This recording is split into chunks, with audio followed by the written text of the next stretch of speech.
Algunas escenas de este programa fueron grabadas nuevamente. Una autobomba lleva a los investigadores hacia un rumbo oscuro y siniestro. Allí encontrarán a una mujer con muchos secretos. Los doctores de una sala de emergencia se desmayan con la llegada de una mujer moribunda.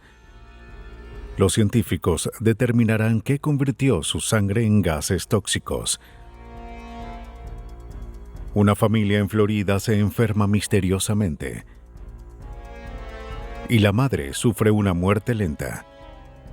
Antes de atrapar al asesino, la policía debe hallar el origen del veneno. El asesino más sutil es silencioso y trabaja desde el interior de la víctima para usar su cuerpo en su contra. Cuando se usan químicos para cometer un crimen, los científicos determinarán cuál fue la dosis letal.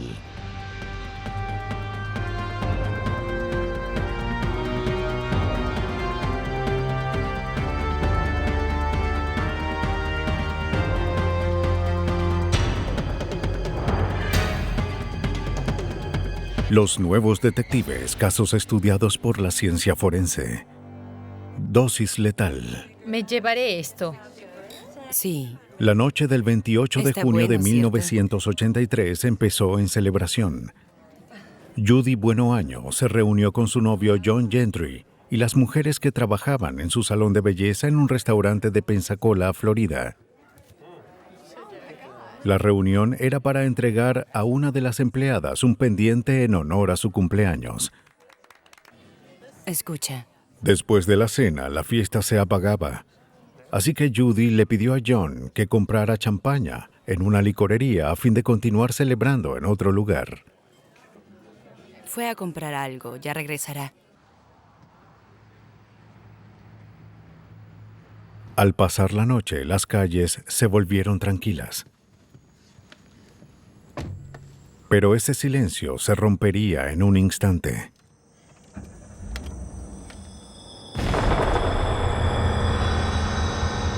Oficiales y paramédicos llegaron a la escena. Gentry fue llevado al hospital. Una bomba había explotado a sus espaldas. Al principio, los investigadores no sabían si la explosión se debió a una falla mecánica o a un intento de asesinato. Pero aún un simple vistazo a la escena reveló que esto no fue un accidente. Provenía de la maleta del auto, un lugar improbable para una explosión tan grande. Como los bombardeos constituyen un crimen federal, la policía contactó a la Oficina de Alcohol, Tabaco y Armas. Por la gravedad de la explosión, los agentes calcularon que se usaron 2 cartuchos de dinamita, colocados en las luces traseras con cables amarillos y naranjas. Gentry tuvo suerte de sobrevivir.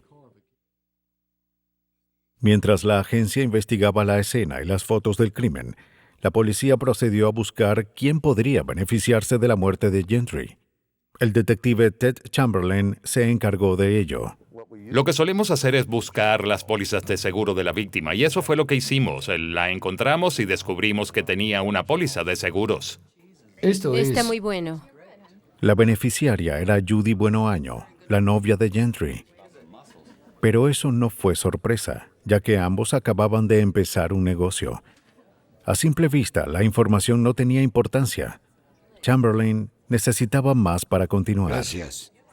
En esta investigación, La agencia encontró lo que buscaba. Rastrearon la dinamita hasta un hombre de Alabama, un amigo muy cercano de Judy Buenoaño. Creo que... Por ahora, Gentry había salido de cuidados intensivos. Los detectives aprovecharon la oportunidad para hablar con él sobre lo sucedido, para decirle que Judy era la principal sospechosa. Queríamos saber si... Gentry no podía creerlo, pero luego empezó a considerarlo. ¿Cómo era su relación con...? Dijo que cuando se quedaba en casa de Judy, ella le daba píldoras, vitaminas para que se sintiera mejor, pero que se enfermaba. Dijo que dejó de tomarlas y se sintió mejor, y que cuando volvía a tomarlas, se enfermaba de nuevo.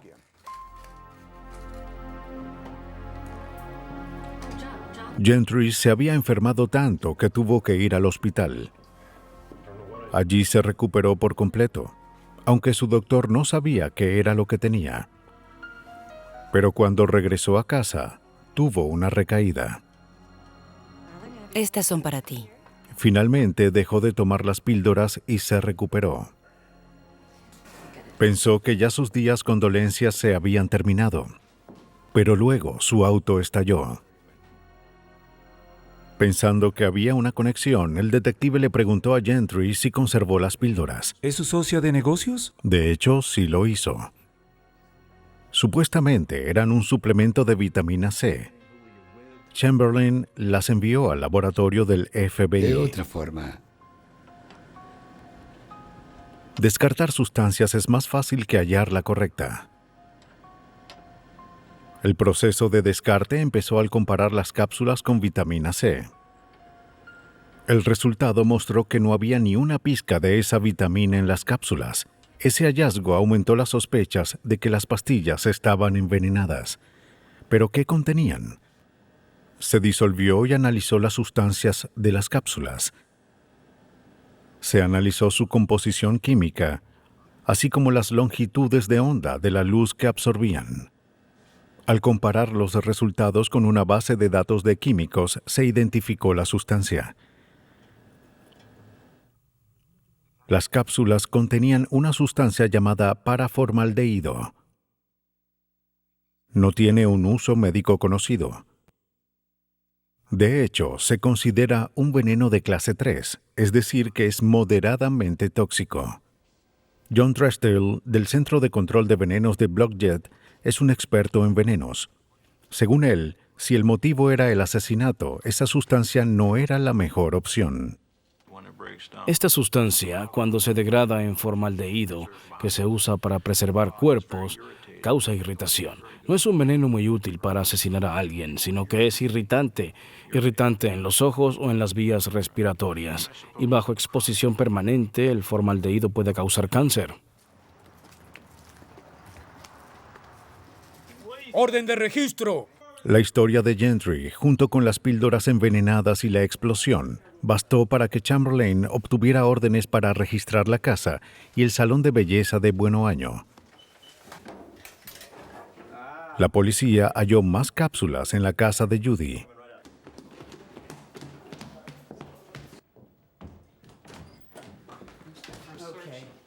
Revisaré el closet. ¿Será que hallaremos algo? Eso sería bueno. Oh, encontré algo. Cables. En el closet de su hijo hallaron cables que se parecían a los utilizados para armar el explosivo. Mira esto. Mira este cable. Así que los enviamos al laboratorio y a su vez nos mandaron fotos de los cables, los códigos de color y estrías que tenían. Una estría del cable encontrado en el explosivo y la otra del cable hallado en la habitación. Al compararlas, vimos que coincidían como anillo al dedo. Se veían exactamente iguales. Hola, soy el detective Beardsley y esta es una orden de registro. Mientras un grupo de oficiales registraba la casa, otro recogía químicos en el salón de Bueno Año. Por favor, colaboren. Judy Bueno Año pudo haber utilizado ese veneno porque tuvo la oportunidad. El químico se usa en los salones de belleza como desinfectante.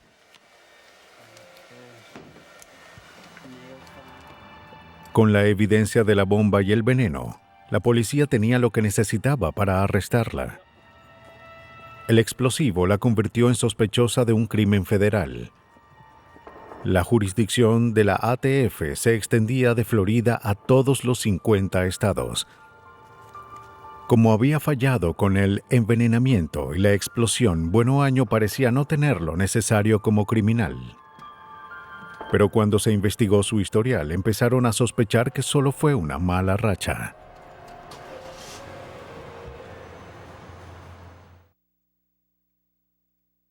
Cuando se difundieron las noticias del arresto de Judy, el detective Chamberlain recibió una llamada de la madre de uno de sus exnovios en Alabama, llamado Bobby Joe Morris, un hombre que había muerto misteriosamente.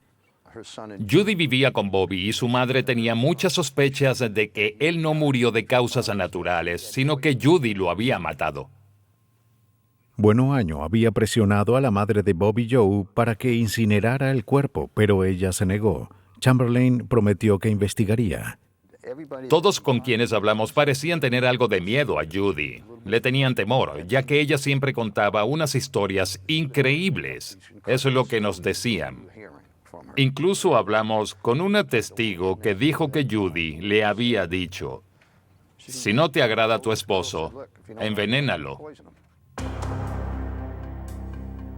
Cuando las historias de Bobby Joe Morris y de otros salieron a la luz, la policía sospechó que John Gentry no era la primera víctima de Bueno Año. Descubrieron que a simple vista la vida de Judy parecía haber sido afectada por la tragedia, pero al observar más de cerca vieron algo más diabólico. Judy perdió a su esposo James Goodyear en 1971. 3 meses después de regresar de Vietnam, sufrió de delirios y falleció. Después de su muerte, Judy dejó de llamarse Judy Goodyear para ser Judy Bueno Año, la traducción al español del apellido de su esposo. Mientras más indagaba Chamberlain, más oscuro le parecía el pasado de Judy. Los cadáveres empezaron a salir de su closet. Abría una puerta y me encontraba con 5 o 6 puertas más. Simplemente parecía que este caso no se detendría. Encontramos cadáveres en todas partes. Uno de esos cadáveres era el de su propio hijo, Michael Goodyear, quien se había unido al ejército en 1979. Poco después de visitar a su madre mientras estaba fuera de servicio, se enfermó. Los exámenes revelaron arsénico. Pero como en su trabajo se exponía a esa sustancia, solo pensó que la había ingerido por accidente. Luego perdió la movilidad en sus brazos y piernas y fue dado de baja. En su primer día de regreso, Judy y su hijo más joven llevaron a Michael a un paseo en canoa cerca de su casa. Aunque Michael llevaba rodilleras pesadas, no tenía chaleco salvavidas. En el medio del lago, el bote se volcó y Michael se ahogó. En aquel entonces pareció un accidente trágico y tonto. Pero ahora Chamberlain no estaba tan seguro. Demasiados hombres en la vida de Judy Bueno Año habían muerto. Cuidado. Un patrón siniestro tomaba forma. Ahora llevaremos el bote a... Mientras Judy esperaba su juicio por el intento de homicidio de John Gentry, Chamberlain reunió evidencia de asesinatos por los que pudo haberse salido con la suya hasta ahora.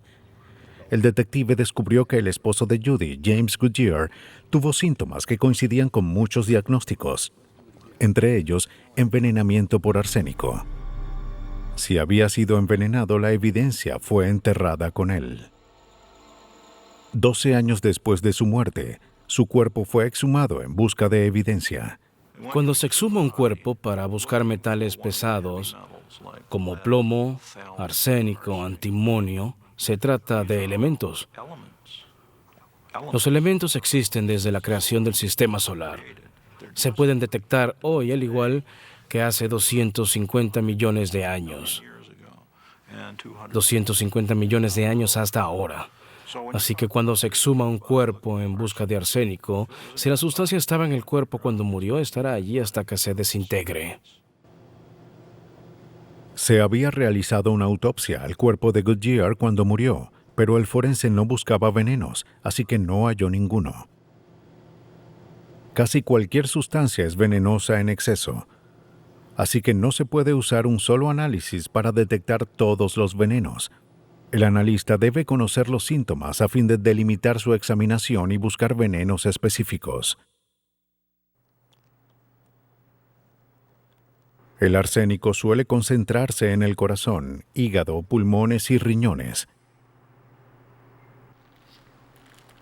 Se tomaron muestras de estos órganos para analizarlas. El arsénico puede matar a una persona en 1 hora o en 1 año, dependiendo de cuánto ingiera. Una sola pero gran dosis mata con mayor rapidez que pequeñas dosis suministradas en un tiempo prolongado. Una muerte rápida indica que el veneno tuvo menos tiempo para dañar los órganos. La muerte lenta de Goodyear reveló que su envenenamiento había sido prolongado. La terrible condición de sus órganos lo confirmó. El diagnóstico fue crucial e incriminatorio, ya que descartaba un envenenamiento accidental. Como James y Judy Goodyear vivían en la misma casa, parecía razonable que ambos hubiesen estado expuestos al arsénico si existía ese riesgo. Pero Judy nunca mostró síntomas.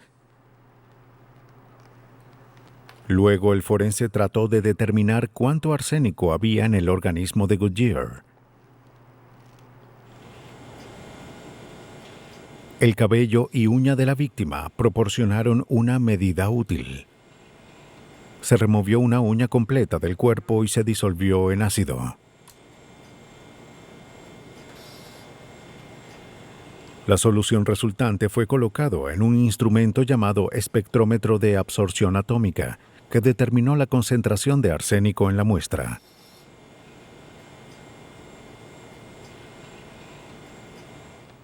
La cantidad de arsénico ingerida por una persona es proporcional a la cantidad en su cabello y uñas. El forense notó que los niveles eran muy altos como para haber provenido de su entorno. Y como las uñas crecen progresivamente, se valió de ellas para saber por cuánto tiempo Goodyear fue envenenado. Determinó que la porción contaminada del cabello era consistente con un crecimiento de 3 meses. James Goodyear había regresado a casa 3 meses antes de morir. La evidencia indicaba que Judy no perdió tiempo en deshacerse de su esposo. Poco después de realizar la autopsia a James Goodyear, se exhumaron los cuerpos del novio y posible segunda víctima, Bobby Joe Morris. Su cabello y uñas tenían suficiente arsénico para matar a 11 hombres. Parecía que por un periodo de 12 años, Judy Buenoaño logró envenenar a 2 hombres y que había envenenado y ahogado a un tercero. Había otros hombres en su vida que murieron de forma misteriosa, pero ella nunca fue enjuiciada por sus muertes. El motivo en cada caso era el dinero del seguro. Irónicamente, John Gentry, la víctima que sobrevivió, fue quien reveló su estrategia mortal. Su fallido intento por envenenarlo la llevó a fabricar una bomba. A simple vista, esta elección parecía extraña, pero para el experto John Trextel, la diferencia entre bombarderos y envenenadores es muy poca. Personalmente creo que el perfil psicológico de un bombardero es muy similar al de un envenenador. ¿Qué es un veneno sino una bomba química que no hace ruido? El efecto es el mismo, destruyes a la víctima. Sí, es por aquí. El envenenamiento podrá ser sutil y pasar desapercibido, pero en el caso de un homicidio no hay estatutos de limitaciones y el veneno deja rastros por mucho tiempo. Solo una pista puede llegar a revelar la verdad. Todo envenenador busca un veneno perfecto, que sea indetectable. Y mi respuesta es, ¿cómo lo llamarían? Si tiene un nombre, ¿no es porque se puede ver la sustancia? Y si se ve, ¿no es detectable? No hay un veneno indetectable. Judy Buenoaño recibió 12 años por colocar una bomba en el auto de Gentry, perpetua por el ahogamiento de su hijo y la pena de muerte por envenenar a su esposo. En cuanto a Bobby Joe Morris, no había más castigo para ella. Es una de las 48 mujeres sentenciadas a muerte en Estados Unidos. Tomó años para que saliera a la luz los metódicos crímenes de Buenoaño, pero cuando su crueldad fue descubierta, la evidencia fue irrefutable. Al otro lado del país, los científicos se enfrentaron con un dilema más perplejo. ¿Cómo pudo el cuerpo de una mujer moribunda envenenar al personal de una sala de emergencias? Justo después de las 8 de la noche, el 9 de febrero de 1994, los paramédicos llevaron a Gloria Ramírez, de 31 años, a la sala de emergencias del Hospital Riverside, en California. Su novio llamó porque ella se había desmayado y no podía respirar. Gracias. Los paramédicos dijeron al personal que la paciente tenía cáncer cervical, pero que no había empezado la quimioterapia. De hecho, no había nada que preparara a los médicos para lo que pasaría.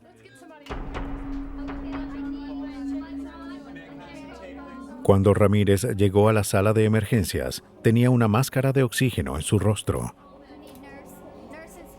Luego su ritmo cardíaco empezó a caer y los médicos trataron de volverlo a la normalidad, pero no funcionaba. Una enfermera tomó una muestra de sangre. Y allí fue cuando el caótico orden en la sala de emergencias desapareció. El cuerpo de Ramírez empezó a tener una apariencia grasosa. La enfermera que extrajo la sangre dijo que había un olor extraño. Le entregó la jeringa a una doctora. Luego se desmayó. Dios mío, ¿qué le sucedió? ¡Ayúdenla! El olor parecido a ajo o amoníaco se incrementó. Se observaron cristales beige en la muestra.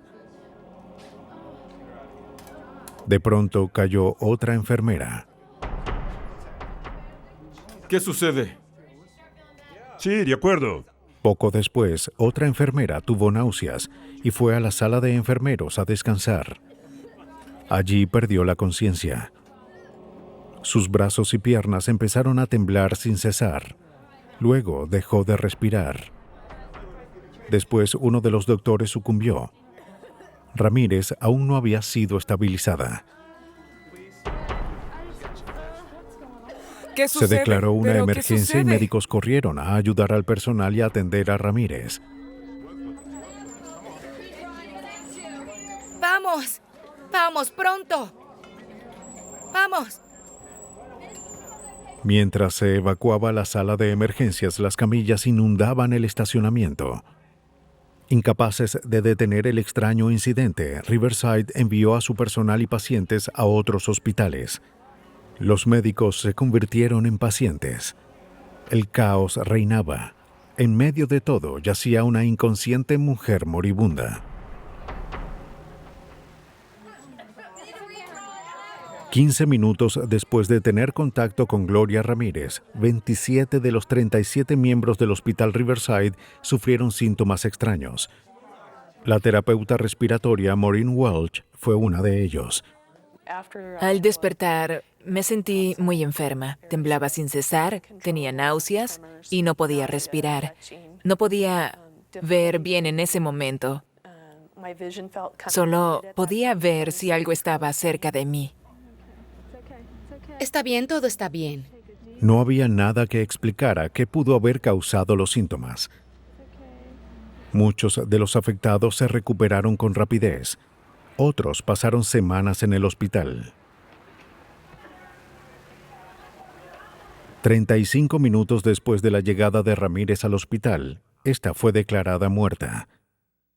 La crisis había pasado, pero quedaba el misterio. 8:35. Su cuerpo fue sellado en 2 bolsas plásticas y un ataúd hermético antes de ser llevado a la morgue del hospital.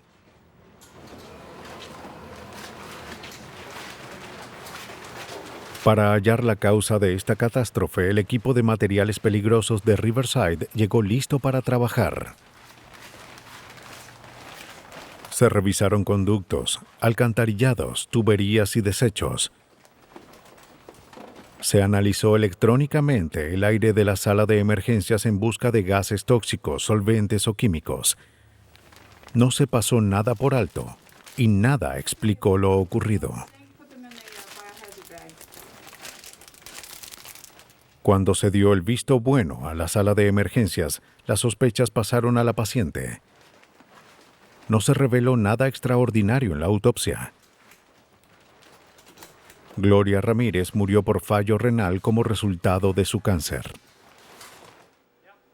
Listo. Descontentos con los resultados y desesperados por una explicación, oficiales del hospital enviaron muestras de sangre y tejidos de Ramírez al Laboratorio Nacional Lawrence Livermore, a 97 kilómetros al este de San Francisco.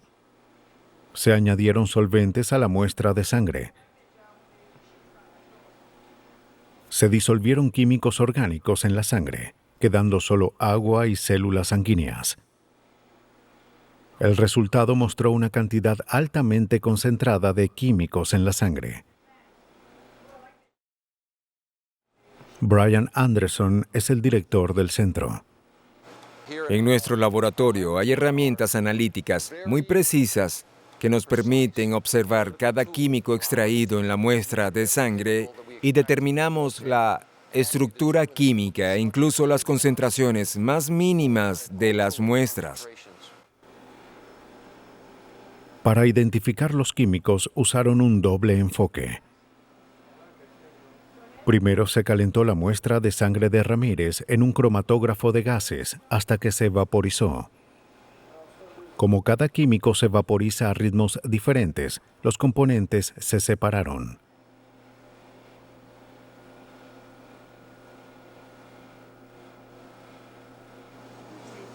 El espectrómetro luego identificó cada químico al leer los patrones de luz que emitían.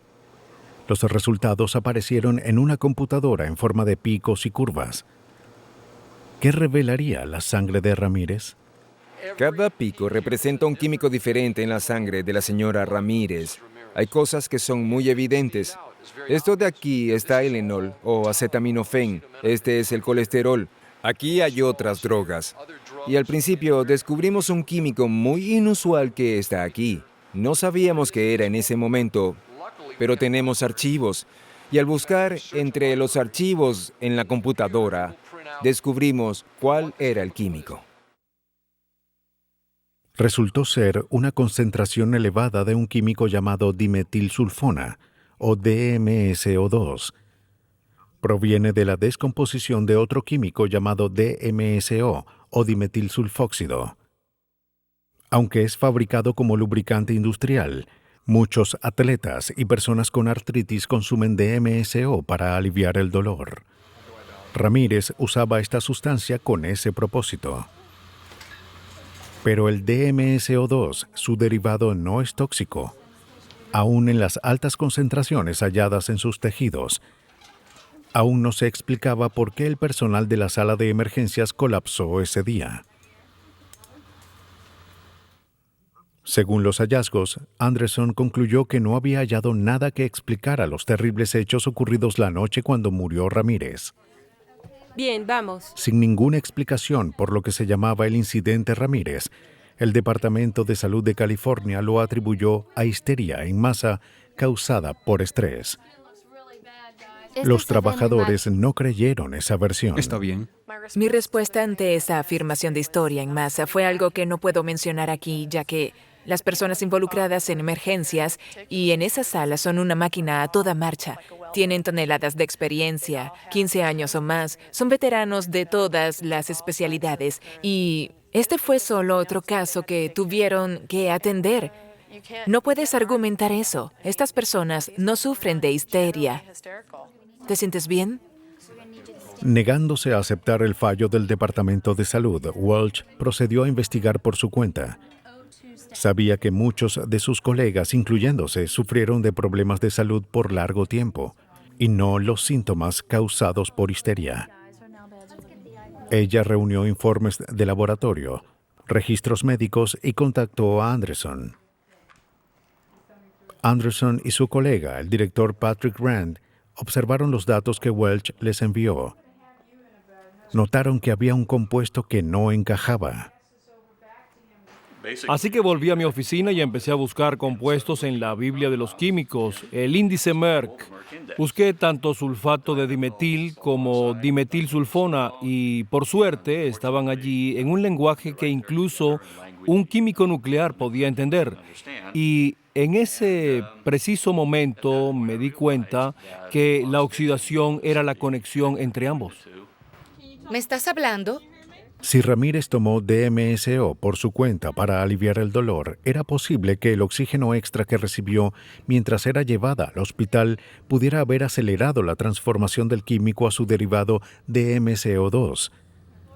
El DMSO es aceitoso y tiene olor a ajo. Eso explicaría la apariencia de la piel de Ramírez y el olor en la sala de emergencias, pero no explicaba por qué tantas personas se enfermaron. Pat Grant comenzó a formular una teoría. En la misma página donde aparecían los primeros dos compuestos, también observó la sustancia DMSO4. La única diferencia entre ellas era la cantidad de oxígeno, pero era una diferencia crucial. El DMSO2 es un vapor inofensivo, mientras que el DMSO4 es un gas venenoso letal. Y al leer la toxicidad y los diferentes síntomas de quienes fueron expuestos al sulfato de dimetil, vimos que eran muy similares a los del incidente de Riverside. La afirmación de Grant parecía lógica en teoría, pero nadie había convertido el inofensivo DMSO2 en el mortal DMSO4, simplemente añadiendo más oxígeno. Si Grant afirmaba que una mujer moribunda pudo de alguna forma transformarse en un contenedor de gas tóxico, tenía que probarlo.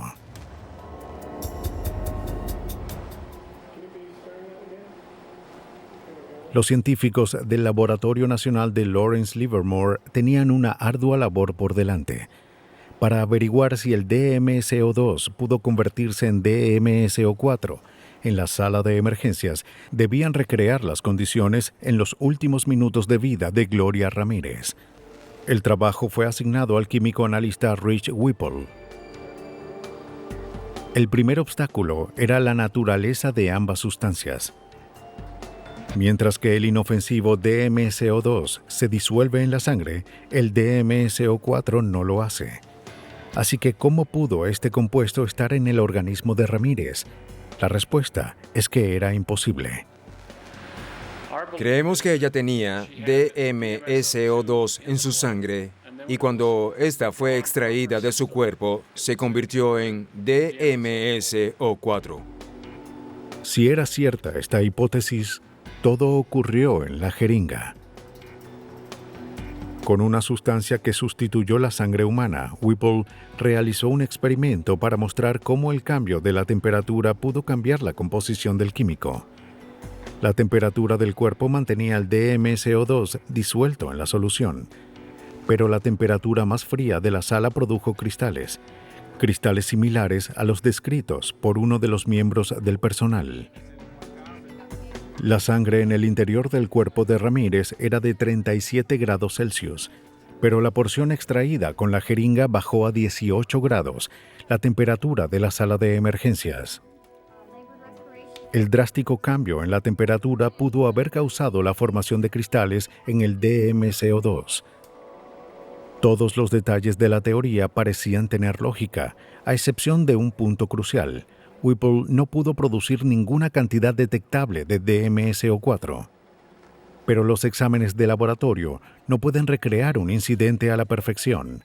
En la sala de emergencias, la más mínima cantidad de DMSO4 pudo bastar para enfermar a todos los trabajadores. Solo la 10ª parte de un gramo puede ser letal. En dosis más pequeñas, esta sustancia puede causar daño prolongado a los nervios y otros problemas de salud. Aún después de un año del incidente de Ramírez, algunos miembros del personal tenían síntomas. Grant cree que esto prueba aún más que todo fue causa de un químico, y no de histeria en masa u otro problema psicológico. En comparación con otras teorías que se formularon antes, creería más en nuestra hipótesis que en un incidente de histeria en masa en un personal de experiencia. Aunque los hallazgos de Grant ganaron aceptación, muchos esperaban más pruebas antes de estar convencidos. Hasta entender el mecanismo de la letal transformación, aún existe una pequeña probabilidad de que el incidente Ramírez se repita. Los hechos en la sala de emergencias de Riverside muestran cómo pueden ocurrir riesgos biológicos de las formas más improbables. Este es un hecho del cual se aprovechan los envenenadores. Como cualquier cosa puede ser un veneno, el asesino puede ocultar su arma a simple vista. Hola, ¿cómo estás? Bien, ¿y tú? El 23 de octubre de 1988 a las 7 de la mañana, Peggy Carr llegó a un restaurante en Alturas, Florida, donde trabajaba como camarera. Mientras esperaba para empezar, empezó a sentirse mal. Pensé que estaba bien. Pronto sintió ardor en las piernas y un dolor fuerte en el pecho. Pensó que sufría de un ataque al corazón. Uno de sus clientes, que fue médico en el ejército, revisó su pulso y le dijo que lo que la afectaba no era su corazón. No lo sé. Pero el dolor aumentó. Peggy fue enviada a casa a descansar. ¿Qué sucede? El dolor era insoportable y la familia de Peggy la envió al hospital. Me siento terrible. Fue hospitalizada y puesta bajo Me observación. siento cada vez peor. 16 horas después de presentar síntomas, Peggy Carr prácticamente estaba incapacitada y su médico no sabía qué hacer. 3 días y muchos análisis después, los doctores ni se acercaban a realizar un diagnóstico. Me siento peor. Luego, sorprendentemente, los síntomas de Peggy empezaron a desaparecer. Es que... Y mi pecho. Fue enviada a casa. Pero una semana después, el insufrible dolor regresó. Fue enviada de vuelta al hospital. Además del intenso dolor en sus extremidades, su cabello comenzó a caer y no podía moverse. Los análisis no mostraron nada negativo. Los doctores pensaban que un virus había infectado su sistema nervioso. Ella le dijo a su neurólogo que sentía como si caminara sobre carbones ardientes. La descripción le hizo pensar en algo que había leído. Decidió hacer un último examen de envenenamiento por talio. El talio es un elemento natural encontrado en el suelo y el agua. Su forma purificada está estrictamente regulada. Antes de 1972, cuando fue prohibido en Estados Unidos, era usado en venenos para ratas y hormigas. Los análisis mostraron que el organismo de Peggy Carr tenía 20,000 veces la cantidad de talio que se esperaba encontrar. El veneno estaba destruyendo su sistema nervioso. No había cura. Al principio, el envenenamiento de Peggy fue considerado accidental. Análisis en sus familiares revelaron que todos tenían rastros de la sustancia. No te creo. La policía del condado de Polk y el Departamento de Salud registraron la casa de Carr a fin de hallar la fuente del veneno. El detective Ernie Mincy dirigió la investigación. Nuestro único objetivo era identificar el veneno y removerlo del entorno a fin de evitar que otros se contaminaran. Durante el siguiente mes, los investigadores tomaron muestras de comida, agua y suelo de la casa y vecindario de Carr. Todo fue enviado al laboratorio. Después de una impaciente espera, todos los exámenes resultaron negativos. Los investigadores estaban desesperados por hallar el origen del veneno. Mientras, Peggy ya no podía respirar y había caído en coma. La búsqueda por el veneno continuó. ¿Cuántos otros no se enfermarían antes de que fuese encontrado? Entre los objetos hallados en la casa había botellas retornables de Coca-Cola. Una de ellas estaba rota. ¿Habías visto algo así antes? Todas tenían un residuo en el fondo. También fueron enviadas al laboratorio. Las botellas se unieron a las docenas de objetos incautados de la casa de Carr. Se hizo el mismo análisis a cada uno. Todos fueron descartados. Los investigadores esperaban tener mejor suerte con las botellas. En busca de la sustancia, se disolvió el residuo en ácido nítrico. Se colocó una muestra en un tubo de grafito y se vaporizó. Luego se alumbró una lámpara con un filamento de talio en el tubo. El análisis consiste en el principio de que todo compuesto emite una cierta onda de luz. Se usó un instrumento llamado espectrómetro para medir la cantidad de luz absorbida por la muestra. Mostró que las botellas contenían una cantidad 11 veces mayor de la toxina que la esperada. Finalmente, la fuente del veneno había sido encontrada. ¿Cómo llegó la toxina allí? ¿Había otras botellas iguales, esperando ser consumidas? Mincy temía que hubiese una catástrofe en la compañía o una manipulación malintencionada. Con la ayuda del FBI y la compañía Coca-Cola, se rastrearon los números de vuelta a la tienda, el depósito y la planta embotelladora. No se halló nada sospechoso.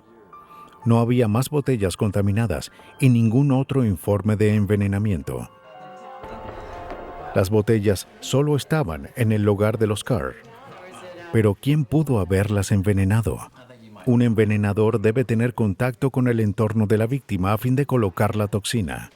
Por esa razón, la mayoría de los envenenamientos ocurren entre familiares. Eso es absurdo. Debido a eso, las sospechas cayeron en Pye Carr. ¿Se te ocurre algo? Tenemos solo 3 meses. Pye fue el segundo esposo de Peggy. Llevaban pocos meses de casados cuando Peggy se enfermó, pero parecía que su luna de miel había terminado.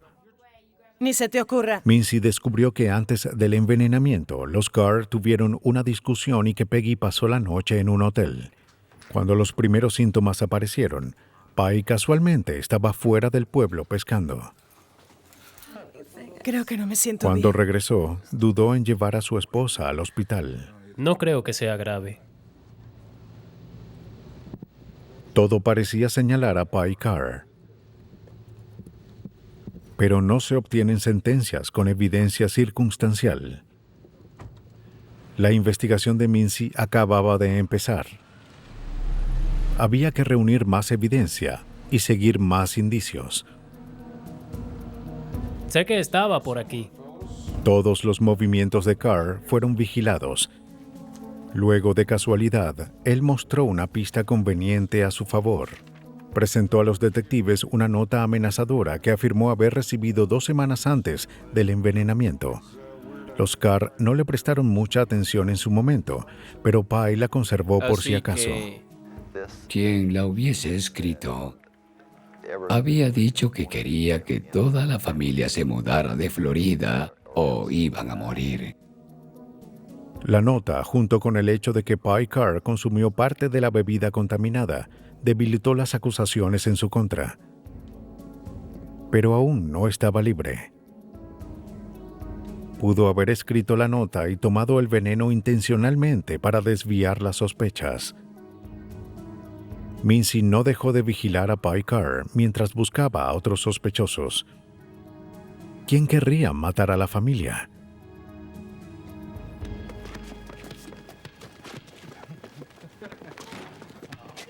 Mincy descubrió que los Carr no se llevaban bien con sus vecinos, George Trepal y su esposa Diana. ¿Por qué tienen esa música con un volumen tan alto? Semanas antes del envenenamiento, Peggy y Diana casi pelearon debido a la música ruidosa de los Carr. Ni siquiera es de noche. Pero eso no parecía bastar para un intento de homicidio. Señor Trepal. A fin de averiguar más sobre el conflicto entre los vecinos, Mincy visitó a George Trepal. La reacción de Trepal ante el tema fue inesperadamente agresiva. Bueno, empezó a hablar sobre lo problemáticos que eran esos jóvenes y sus pueblerinos padres que vivían a su lado. Los jóvenes eran un desastre, tenían la radio a todo volumen. Luego Mincy le preguntó si creía que alguien quisiera lastimar a la familia. No me importa lo que hagan. Y mencionó la carta amenazadora que los Carr recibieron semanas antes del crimen. Dijo exactamente lo que estaba en la nota. Nadie más sabía de su existencia a excepción de los oficiales. En ese momento, George Trepal se convirtió en el sospechoso principal. Pero Mincy no tenía nada en su contra, al igual que con Pye Carr. Así que empezó a investigar el sorprendente pasado de Trepal. Trepal era un hombre excéntrico a quien le gustaba crear juegos y diseñar escenarios. También pertenecía a Mensa, una sociedad de personas cuyo coeficiente es de los más altos del mundo. Él y su esposa eran químicos entrenados. No solo eso, el genio había apartado tiempo para diseñar una de las operaciones de anfetaminas más grandes en el sureste. El talio a veces se usa para crear anfetaminas. Según John Strachtel, Trepal tenía los medios y la inteligencia para tramar un envenenamiento. Pueden escribir el guión de un crimen. Ella estará allí, comerá esto y luego hará esto, mientras yo haré aquello. Planear este crimen requería un enorme grado de inteligencia. No era un crimen brutal, era mental, no de fuerza. Pero ¿cuál sería su motivo? En sus registros de prisión, Mincy halló una carta que Trepal escribió en la que se quejaba de los radios de los otros reclusos. Aunque era difícil de creer, parecía que la música alta era algo que no soportaba. El 3 de marzo de 1989, Peggy Carr murió después de estar en coma por 3 meses. Mincy ahora debía probar que Trepal era un asesino. Sin nada más que evidencia circunstancial, Mincy no podía obtener una orden para registrar la casa de Trepal. La única forma de resolver el caso era superar el genio del sospechoso. Después de varios meses de investigar a George Trepal, Mincy estaba convencido de que él envenenó a Peggy Carr. Lo que necesitaba eran pruebas. Pero Trepal era muy listo para dejar pistas a simple vista. Mincy debía entrar en su casa y en su mente. Para hacerlo, necesitaba a alguien que se ganara la confianza del supuesto asesino y luego la traicionara. Para esta táctica mortal, confió en la agente especial Susan Gorek. Ella se convirtió en Sherry Wynn, una mujer a punto de divorciarse quien contaba con Trepal como consuelo. Ella lo conoció en una fiesta organizada para miembros de Mensa. El tema era el asesinato. Aprendí mucho sobre su personalidad, sus hábitos y sus conocidos. Una de las cosas que aprendí fue que él tenía un enorme ego. Usé mi personalidad de Sherry para enfrentar ese ego y que hablara más. Y luego me aproveché de eso. Te preguntaré algo, espero no incomodar.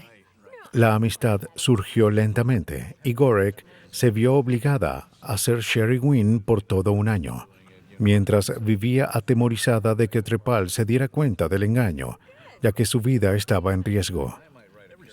Poco a poco reunió evidencia para armar un caso, esperando que confesara, pero los meses pasaron y no logró mucho. A mí me gustaría.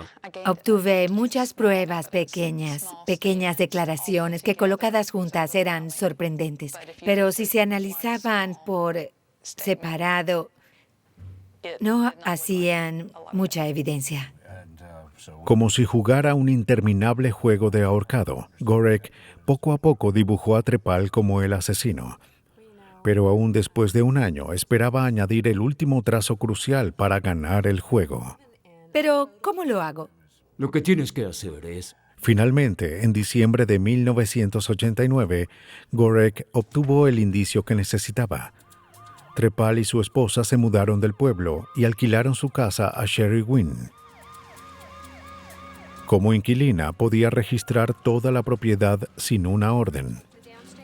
Había obtenido todo lo que pudo de Trepal. Quizás su casa revelara sus secretos. Llamó a la unidad de escenas del crimen de Polk. Ellos registraron la propiedad y recogieron todo lo que podían encontrar.